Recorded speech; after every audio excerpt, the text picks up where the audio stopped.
എൻ്റെ കർത്താവും എൻ്റെ ദൈവവുമേ, എന്നിലൂടെ അങ്ങയുടെ വചനങ്ങൾ കേൾക്കുന്ന എല്ലാ മക്കളുടെയും, പ്രത്യേകിച്ച് അപകടങ്ങളാലും പലതരത്തിലുള്ള രോഗങ്ങളാലും കഷ്ടതയിലായിരിക്കുന്നവരുടെയും പ്രയാസങ്ങൾ, ദുഃഖങ്ങൾ, ആകുലതകളെല്ലാം നീക്കി അവർക്ക് സന്തോഷവും സമാധാനവും സൗഖ്യവും കൊടുക്കണമെന്ന് താഴ്മയോടെ പ്രാർത്ഥിച്ചുകൊണ്ട് ഇന്നത്തെ ക്ലാസ് ആരംഭിക്കാം.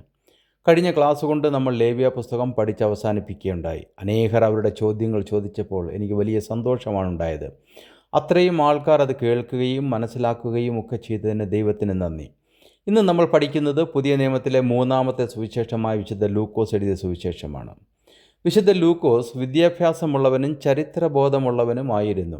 സുവിശേഷത്തിൻ്റെ തുടക്കത്തിൽ തന്നെ അദ്ദേഹം പറയുന്നു, ആരംഭം മുതൽ എല്ലാം സൂക്ഷ്മമായി പരിശോധിച്ച ശേഷം ക്രമമായി എഴുതുവാൻ ഞാൻ തീരുമാനിച്ചു. ലൂക്കോസ് 1:3 ഞാൻ വായിച്ചത്.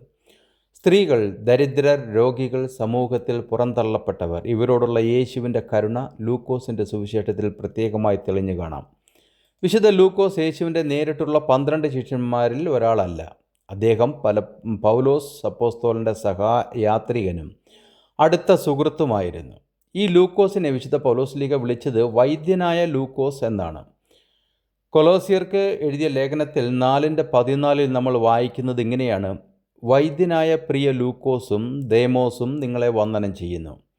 തിമോത്തിയോസിന് എഴുതിയ 2-ാം ലേഖനത്തിൽ വിശുദ്ധ പൗലോസ്ലീഹ പറയുന്നു, ലൂക്കോസ് മാത്രമേ എന്നോട് കൂടെയുള്ളൂ. 2 തിമോത്തി 4:11 ഞാൻ വായിച്ചത്. ഫിലേമോന് ലേഖനം എഴുതിയപ്പോൾ പൗലോസ്ലീഹ പറഞ്ഞു, എൻ്റെ കൂട്ടുവേലക്കാരനായ മർക്കോസും അരിസ്തർക്കോസും ദേമാസും ലൂക്കോസും നിനക്ക് വന്ദനം ചൊല്ലുന്നു. ഫിലേമോൻ 24-ാമത്തെ വചനം. പല സ്കോളർമാരും അവകാശപ്പെടുന്നത് ലൂക്കോസ് ഈ സുവിശേഷം എഴുതുന്നത് ഏകദേശം AD 60-നും 80-നും ഇടയിലാണെന്നാണ്. ഇതെഴുതിയത് ഒന്നുകിൽ ഗ്രീസിൽ വെച്ചോ അല്ലെങ്കിൽ ഏഷ്യ മൈനറിൽ വെച്ചോ ആകാമെന്നാണ്. വിശുദ്ധ ലൂക്കോസ് എഴുതിയ ഈ സുവിശേഷത്തിൻ്റെ പ്രധാന വിഷയം എന്താണ്? ലൂക്കോസ് പറയുന്നത് യേശു ക്രിസ്തു യഹൂദർക്കു മാത്രമല്ല എല്ലാ ജാതികൾക്കും രക്ഷകനാണ് എന്നാണ്.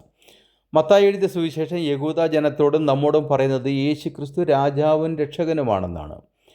മർക്കോസ് എഴുതിയ സുവിശേഷത്തിൽ യേശു ക്രിസ്തുവിനെ ദാസനായിട്ടാണ് കാണിക്കുന്നത്. ലൂക്കോസ് എഴുതിയ സുവിശേഷത്തിൽ യേശു ക്രിസ്തുവിനെ സർവ്വലോക രക്ഷകനായിട്ടാണ് വരച്ച് കാണിക്കുന്നത്. യോഹന്നാൻ എഴുതിയ സുവിശേഷത്തിൽ യേശു ക്രിസ്തുവിനെ ദൈവപുത്രനായിട്ടാണ് കാണിക്കുന്നത്. വിശുദ്ധ മത്തായി, മർക്കോസ്, ലൂക്കോസ് ഈ 3 സുവിശേഷങ്ങളെ സിനോപ്റ്റിക് സുവിശേഷങ്ങൾ എന്നാണ് വിളിക്കുന്നത്. അപ്പോൾ നിങ്ങൾ ചോദിക്കുക, എന്താണ് ഈ സിനോപ്റ്റിക് എന്ന്? സിനോപ്റ്റിക് എന്നത് ഒരു ഗ്രീക്ക് വാക്കാണ്. എന്തുകൊണ്ടാണ് ഈ 3 സുവിശേഷങ്ങളെ സിനോപ്റ്റിക് സുവിശേഷങ്ങൾ എന്ന് വിളിക്കുന്നതെന്ന് നോക്കാം. 3 സുവിശേഷങ്ങളിലും ഒരേ സംഭവങ്ങൾ സമാനമായ ക്രമത്തിൽ പല സ്ഥലങ്ങളിലും ഏകദേശം ഒരേ വാക്കുകൾ ഉപയോഗിച്ച് യേശുവിൻ്റെ ജീവിതം ചരിത്രമായി അവതരിപ്പിക്കുന്നു എന്നതിനാലാണ് സിനോപ്റ്റിക് സുവിശേഷങ്ങൾ എന്ന് വിളിക്കുന്നത്. യേശുവിൻ്റെ ജീവിതം, ഉപദേശങ്ങൾ, അത്ഭുതങ്ങൾ എന്നിവയിൽ വലിയ സാമ്യം പല സംഭവങ്ങളും ഒരേ ക്രമത്തിൽ വിവരിക്കുന്നു. ഉദാഹരണം, യേശുവിൻ്റെ ബാപ്റ്റിസം, ഉപമകളും അത്ഭുതങ്ങളും, മലമുകളിലെ പ്രസംഗം, വിത്ത് വിതയ്ക്കുന്നവൻ്റെ ഉപമ, രോഗശാന്തി പ്രവർത്തികൾ, പീഡാനുഭവം, ക്രൂശീകരണവും പുനരുദ്ധാനവും ഇവയെല്ലാം 3ലും ഒരുപോലെ കാണാം. സിനോപ്റ്റിക് സുവിശേഷങ്ങൾ നമ്മെ പഠിപ്പിക്കുന്നത് പ്രധാനമായി യേശു ക്രിസ്തുവിൻ്റെ ജീവിതം, ശുശ്രൂഷ, കരുണ, സേവനം, പിന്നെ കർത്താവിൻ്റെ കുരിശുമരണവും പുനരുദ്ധാനവുമാണ്. ഇവയെ ഒരുമിച്ച് ഏകദേശം ഒരുപോലെ വായിക്കാൻ കഴിയുന്നത് കൊണ്ടാണ് സിനോപ്റ്റിക് എന്ന് പറയുന്നത്. ഇപ്പോൾ മനസ്സിലായി കാണുമല്ലോ. വിശുദ്ധ മത്തായിയും ലൂക്കോസും മർക്കോസിൻ്റെ സുവിശേഷത്തിൻ്റെ ഉള്ളടക്കം വ്യാപകമായി ഉപയോഗിച്ചതായി പണ്ഡിതന്മാർ വിലയിരുത്തുന്നു. യോഹന്നാൻ എഴുതിയ സുവിശേഷം എന്തുകൊണ്ട് സിനോപ്റ്റിക് സുവിശേഷത്തിൽ പെടുന്നില്ല എന്നുകൂടി നോക്കാം.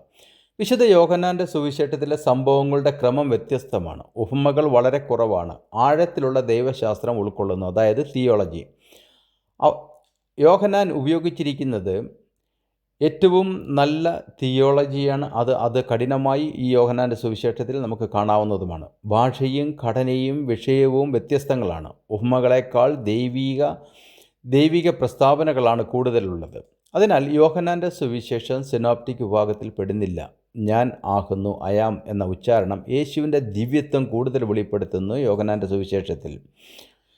വിശുദ്ധ ലൂക്കോസിൻ്റെ സുവിശേഷം ഏകദേശം ക്രിസ്തുവർഷം 60-നും 80-നും കാലഘട്ടത്തിനിടയിലാണ് എഴുതപ്പെട്ട. നമ്മൾ മുകളിൽ പഠിച്ചു. യേശു ക്രിസ്തുവിൻ്റെ ജനനം മുതൽ സ്വർഗാരോഹണം വരെയുള്ള സംഭവങ്ങൾ ക്രമബദ്ധമായും ചരിത്ര ശൈലിയിലും അവതരിപ്പിക്കുന്നതാണ് ഈ സുവിശേഷം. ഇത് പ്രധാനമായി യഹൂദരല്ലാത്തവർക്ക്, ജെൻറ്റൽസിന് വേണ്ടി എഴുതിയതാണെന്ന് കരുതപ്പെടുന്നു. അതുകൊണ്ടാണ് യേശുവിനെ എല്ലാവർക്കുമുള്ള രക്ഷകനായി ലൂക്കോസ് പ്രത്യേകമായി അവതരിപ്പിക്കുന്നത്. എന്തുകൊണ്ട് ചിലർ ലൂക്കോസിനെ ചരിത്രകാരനായി കാണുന്നു എന്നുകൂടി നോക്കാം. ലൂക്കോസ് തൻ്റെ സുവിശേഷത്തിൻ്റെ തുടക്കത്തിൽ ചരിത്രപരമായ വിവരങ്ങൾ പരിശോധിക്കുകയും ഓരോന്നും ക്രമമായി എഴുതുകയും ചെയ്തിരിക്കുന്നു. അപ്പോസ്തല പ്രവൃത്തികളും ലൂക്കോസ് തന്നെയാണ് എഴുതിയത് എന്ന് പരമ്പരാഗതമായി വിശ്വസിച്ചു വരുന്നു. അതിന് കാരണം അവിടെ റോമൻ അധികാരികളുടെ പേരുകൾ, നഗരങ്ങൾ, ഭരണാധികാരികൾ, യാത്രാമാർഗങ്ങൾ തുടങ്ങിയവ കൃത്യമായി പരാമർശിച്ചിട്ടുണ്ട്. ലൂക്കോസ് ചരിത്ര സ്രോതസ്സുകൾ വളരെ വ്യക്തമായി പറഞ്ഞിരിക്കുന്നു. എന്നാൽ അദ്ദേഹം ഒരു ചരിത്രം രചിക്കുകയല്ല ചെയ്തത്. പിന്നെയോ യേശു ക്രിസ്തുവിൻ്റെ രക്ഷാസന്ദേശം ലോക ചരിത്രത്തിൽ എങ്ങനെ നടന്നു എന്ന് കാണിക്കുന്നതിന് വേണ്ടിയാണ് ചരിത്രപരമായ കാര്യങ്ങൾ രേഖപ്പെടുത്തിയത്. അതിലൂടെ കാലങ്ങൾ തിരിച്ചറിയാൻ കഴിയും എന്നതാണ് സത്യം. അതുകൊണ്ട് തന്നെ വിശുദ്ധ ലൂക്കോസ് ചരിത്രബോധമുള്ള ഒരു നല്ല എഴുത്തുകാരനായിരുന്നു എന്ന് മനസ്സിലാക്കാം. വിശുദ്ധ ലൂക്കോസ് പറയുന്നത്, യേശുവിൻ്റെ ജനന സമയത്ത് ലോകമൊക്കെയും പേർവഴി ചാർത്തേണമെന്ന് ഓഗസ്തൂസ് കൈസരുടെ ഒരു ആജ്ഞ പുറപ്പെട്ടു. കൊറേനിയോസ് സുറിയ നാട് വാഴുമ്പോൾ ഈ ഒന്നാമത്തെ ചാർത്തലുണ്ടായി. വിശുദ്ധ ലൂക്കോസ് 2:1 മുതൽ 2 വരെയാണ് ഞാൻ വായിച്ചത്.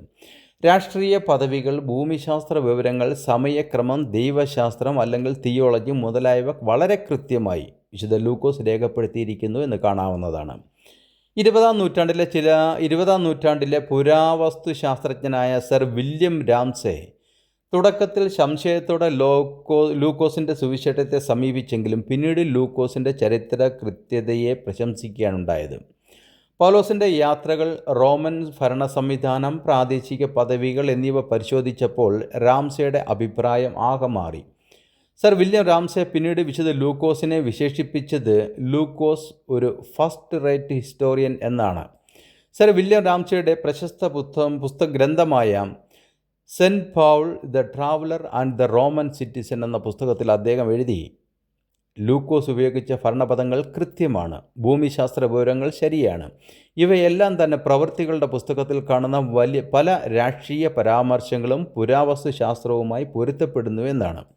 വിശുദ്ധ ലൂക്കോസിൻ്റെ സുവിശേഷത്തിൽ പ്രധാനമായും നമ്മൾ 2 ഗീതങ്ങൾ കാണുന്നു. ഒന്ന് മറിയത്തിൻ്റെ ഗീതം, അതിനെ ബൈബിൾ പണ്ഡിതന്മാർ മാഗ്നിഫിക്കത്ത് എന്ന് വിളിക്കുന്നു. 1-ാം അധ്യായത്തിലെ 46 മുതൽ 55 വരെയുള്ള വചനങ്ങളാണ് ഈ ഗീതങ്ങളായി ഉപയോഗിച്ചിരിക്കുന്നത്. എന്താണ് മാഗ്നിഫിക്കത്ത് എന്ന് പറഞ്ഞാൽ എന്ന് നിങ്ങൾ ചോദിക്കും. അതെന്താണെന്ന് നോക്കാം. മാഗ്നിഫിക്കറ്റ് എന്നതൊരു ലാറ്റിൻ വാക്കാണ്. അതിൻ്റെ അർത്ഥം മഹത്വപ്പെടുത്തുന്നു. My soul magnifies the Lord. ഗീതത്തിൻ്റെ ആദ്യ വാക്കുകളിൽ നിന്നാണ് ഈ പേര് വന്നത്. രണ്ടാമതായി നമ്മൾ കാണുന്നത് സഖറിയാവിൻ്റെ ഗാനമാണ്. 68 മുതൽ 79 വരെയുള്ള വചനങ്ങളിൽ ഇത് കാണാവുന്നതാണ്. എന്താണ് ഇതിനെ ബൈബിൾ പണ്ഡിതന്മാർ വിളിക്കുന്നത്? ബെനഡിക്റ്റൂസ് എന്നാണ്.